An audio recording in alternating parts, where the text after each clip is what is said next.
Halo guys, perkenalkan saya Muhammad Azril Batara Putra dengan NIM 036 dan dua teman rekan saya. Yang pertama, saya Siti Lestari dengan NIM 002. Dan yang kedua, saya Siti Haumadi dengan NIM 071. Di sini kita akan menjelaskan tentang mengenai perjanjian, pengertian perjanjian, syarat sah perjanjian, jenis-jenis perjanjian, akibat hukum, serta contoh kasusnya. Simak videonya guys. Pengertian perjanjian. Perjanjian adalah salah satu bagian terpenting dari hukum perdata, sebagaimana diatur dalam buku 3 KUH Perdata. Di dalam kehidupan sehari-hari, masyarakat pada umumnya sering melakukan perjanjian dalam rangka memenuhi kebutuhannya.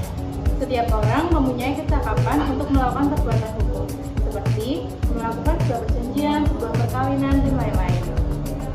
Setiap orang berhak dan bebas melaksanakan atau mengerjakan sebuah perjanjian dan menemukan syarat-syarat atau ketentuan dari perjanjian yang dibuat, baik itu dalam bentuk lisan maupun tertulis. Di dalam KUH Perdata telah diatur mengenai perjanjian dan bagaimana syarat-syarat sahnya sebuah perjanjian, yaitu dalam buku 3 KUH Perdata pasal 1320. Perjanjian adalah salah satu upaya dari masyarakat untuk mengungkapkan dirinya kepada orang lain demi memenuhi kebutuhannya. Perjanjian sangat penting walaupun banyak masyarakat pada umumnya tidak mengetahui arti penting dalam perjanjian. Perjanjian diatur dalam pasal 1313 KUH Perdata yang mana dijelaskan bahwa perjanjian adalah suatu perbuatan dengan mana satu orang atau lebih mengikatkan dirinya terhadap satu orang lain atau lebih. Dengan hal itu dapat timbul suatu hubungan hukum yang melibatkan dua orang atau lebih dalam sebuah kesepakatan, yang mana akan menimbulkan hak-hak dan kewajiban dari masing-masing pihaknya, di mana hak dan kewajiban tersebut senantiasa harus dipenuhi oleh semua pihak. Sebuah perjanjian yang sempurna, baik itu secara lisan maupun tulisan. Sedangkan pengertian perjanjian menurut para ahli sebagai berikut. Yang pertama, menurut pendapat Sri Dewi MS menyebutkan bahwa perjanjian itu adalah suatu perbuatan hukum di mana seseorang atau lebih mengikatkan dirinya kepada seorang lain atau lebih.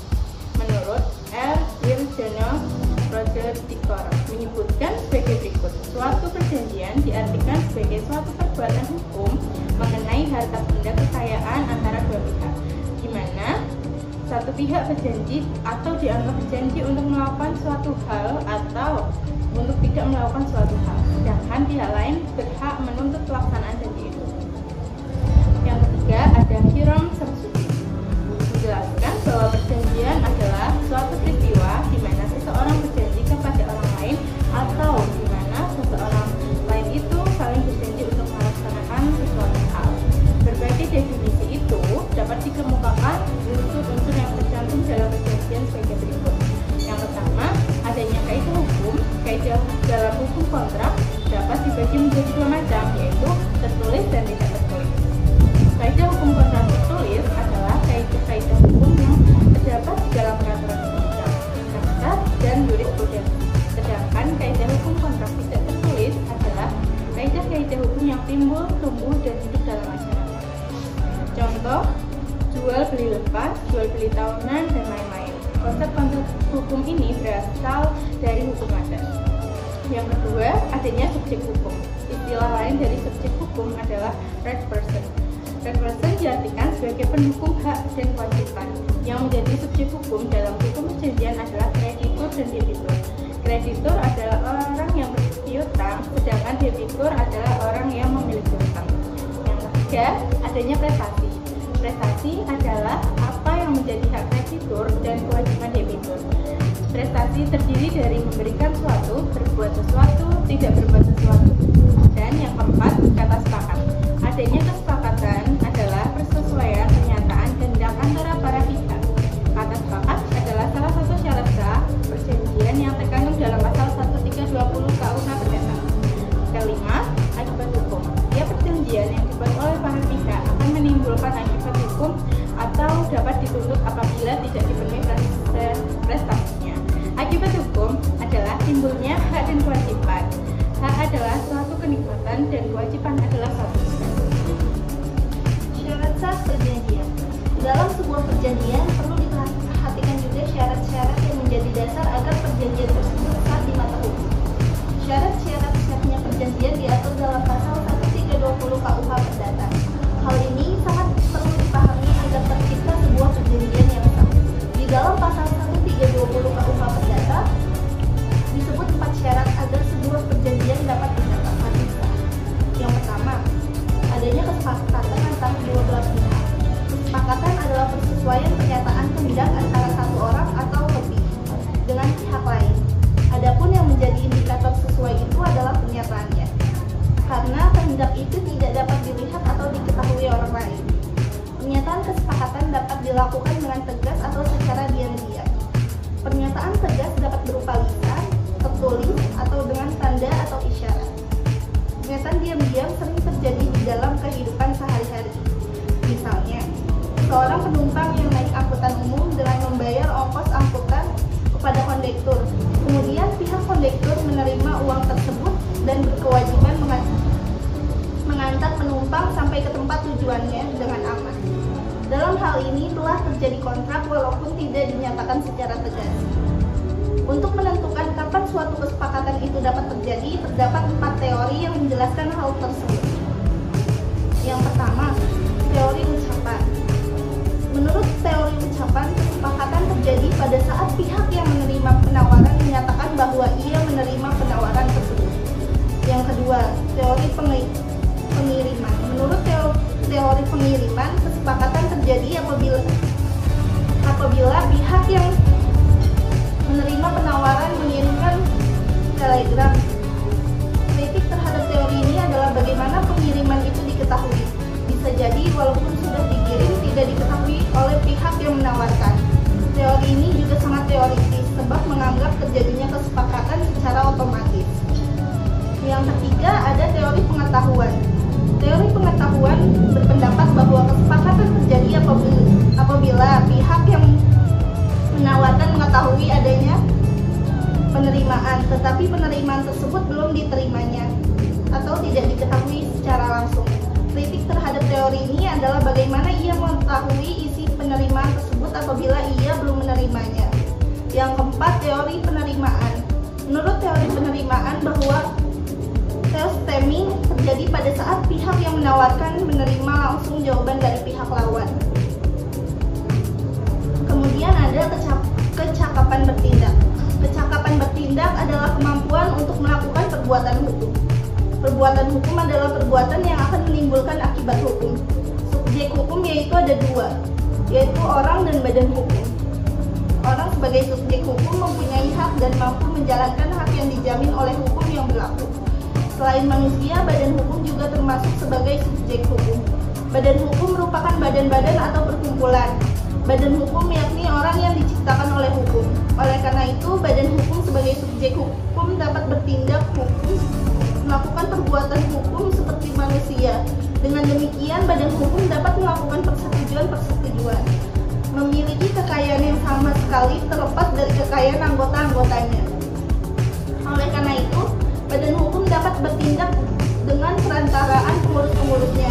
Orang-orang yang akan mengadakan perjanjian haruslah orang-orang yang cakap dan berwenang untuk melakukan perbuatan hukum sebagaimana yang ditentukan oleh undang-undang, yaitu orang yang sudah dewasa.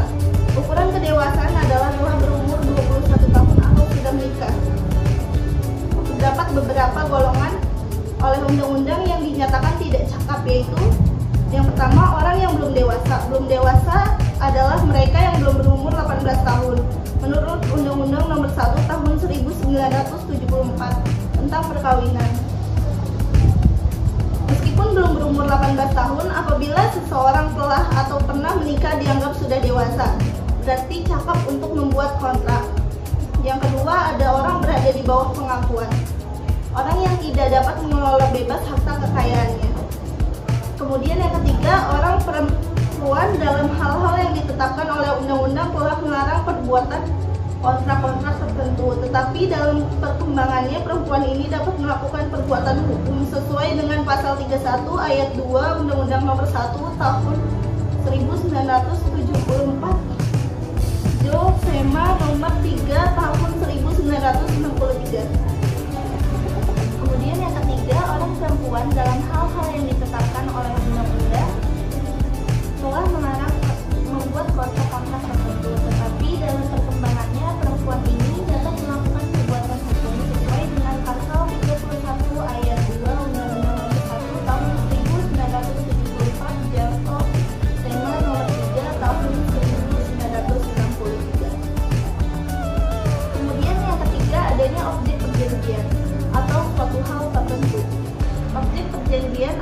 prestasi atau pokok perjanjian.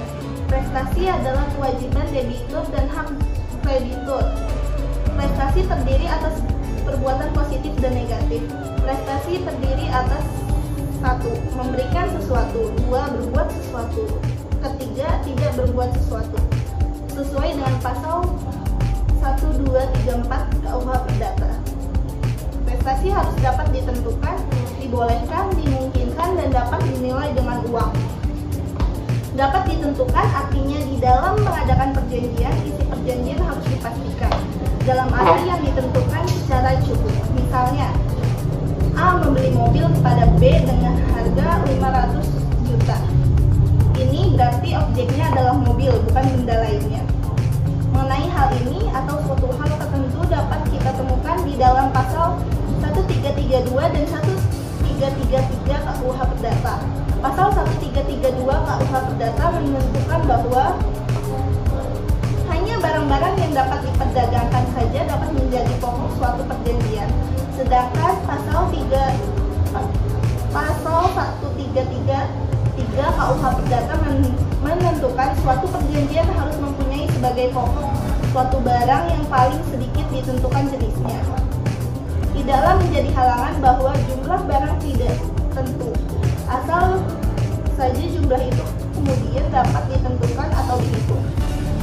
Kemudian yang keempat, adanya klausa yang halal. Holrat mengartikan orzak atau kuasa yang halal sebagai suatu yang menjadi tujuan para pihak. Sebab yang halal mempunyai arti bahwa isi yang menjadi perjanjian tersebut tidak menyimpang dari ketentuan-ketentuan perundang-undangan yang berlaku, di samping tidak menyimpang dari norma-norma ketertiban kesusilaan. Untuk menentukan apakah suatu klausa perjanjian bertentangan dengan kesusilaan atau wetbaden bukanlah masalah yang mudah, karena istilah kesusilaan tersebut sangat abstrak, yang isinya bisa berbeda-beda antara daerah yang satu dengan daerah atau antara kelompok masyarakat yang satu dan lainnya. Selain itu, penilaian orang terhadap kesusilaan dapat pula berubah-ubah sesuai dengan perkembangan zaman. Misalnya, A menjual sepeda motor kepada B, tetapi motor yang dijual A adalah barang hasil curian. Jual beli seperti itu tidak mencapai tujuan dari pihak B karena B menginginkan barang yang dibelinya adalah barang yang sah. Syarat pertama dan kedua disebut syarat subjektif karena menyangkut pihak-pihak yang mengadakan perjanjian. Apabila syarat tersebut tidak dipenuhi, maka perjanjian yang dibuat dapat dibatalkan oleh salah satu pihak. Sedangkan syarat ketiga dan syarat keempat disebut syarat objektif karena menyangkut objek perjanjian. Apabila syarat tersebut tidak dipenuhi, maka perjanjian yang dibuat adalah batal demi hukum. Artinya, jika perjanjian dianggap tidak pernah ada tanpa harus dibatalkan di pengadilan, batas waktu mengajukan tuntutan pembatalan suatu perjanjian adalah 5 tahun, kecuali undang-undang menentukan waktu yang lebih pendek. Atau ada pula agar suatu kontrak dapat dianggap sah oleh hukum haruslah memenuhi beberapa persyaratan yuridis tertentu. Jenis-jenis perjanjian antara lain: yang pertama, perjanjian bernama atau nominat. Perjanjian yang sudah diatur secara spesifik oleh undang-undang atau kitab undang-undang hukum perdata. Contohnya, jual beli, sewa menyewa, tukar menukar, hibah, dan penitipan barang. Yang kedua, perjanjian tidak bernama atau innominat. Perjanjian yang timbul dan berkembang dalam masyarakat namun belum tentu diatur secara spesifik oleh undang-undang. Contohnya, leasing, franchise, joint venture, kerjasama modal, dan produksi sharing. Yang ketiga, perjanjian campuran. Gabungan dari 2 atau lebih perjanjian yang bernama. Selanjutnya, penggolongan berdasarkan sifat prestasi. Perjanjian sepihak, perjanjian yang hanya membebani suatu pihak untuk memberikan prestasi. Misalnya, pihak kreditur memberi pinjaman tanpa menuntut keadilan. Contohnya, hibah dan wasiat. Selanjutnya, perjanjian timbal balik. Perjanjian yang memberikan hak dan kewajiban kepada kedua belah pihak. Contohnya, perjanjian jual beli, sewa menyewa, dan pemborongan bangunan. Berikutnya, perjanjian cuma-cuma. Suatu pihak memberikan keuntungan kepada pihak-pihak lain tanpa menerima manfaat ataupun bagi dirinya sendiri. Dan yang terakhir, perjanjian atas beban. Kedua belah pihak memberikan dan menerima suatu manfaat atau balasan. Penjelasan yang terakhir, penggolongan lain. Yang pertama ada perjanjian konsensuli. Perjanjian ini yang lahir sejak adanya kesepakatan antara para pihak tanpa perlu bentuk waktu. Kedua, perjanjian real. Perjanjian yang lahir setelah adanya penyerahan barang atau objek perjanjian, misalnya pinjam-meminjam. Selanjutnya, perjanjian formil. Perjanjian yang harus dibuat dengan bentuk atau tata cara tertentu yang diatur oleh undang-undang. Misalnya, perjanjian yang harus dibuat dengan kata otentik. Yang terakhir ada akibat hukum dari perjanjian. Jika perjanjian sah, maka mengikat para pihak yang membuatnya. Pasal 1338 KUH Perdata. Memberi hak dan kewajiban sesuai isi perjanjian. Jika salah satu pihak prestasi, pihak lainnya berhak menuntut pemenuhan perjanjian, ganti rugi, pembatalan perjanjian atau peralihan eksekusi. Berakhirnya perjanjian. Perjanjian dapat berakhir jika tujuan perjanjian sudah tercapai. Waktu perjanjian habis, salah satu pihak meninggal dunia, tergantung jenis perjanjiannya, dan dibatalkan oleh pengadilan karena keadaan memaksa. Contohnya, kasus perjanjian jual beli tanah. Sekian penjelasan dari kami, kurang lebihnya Mohon maaf dan terima kasih. Bye bye.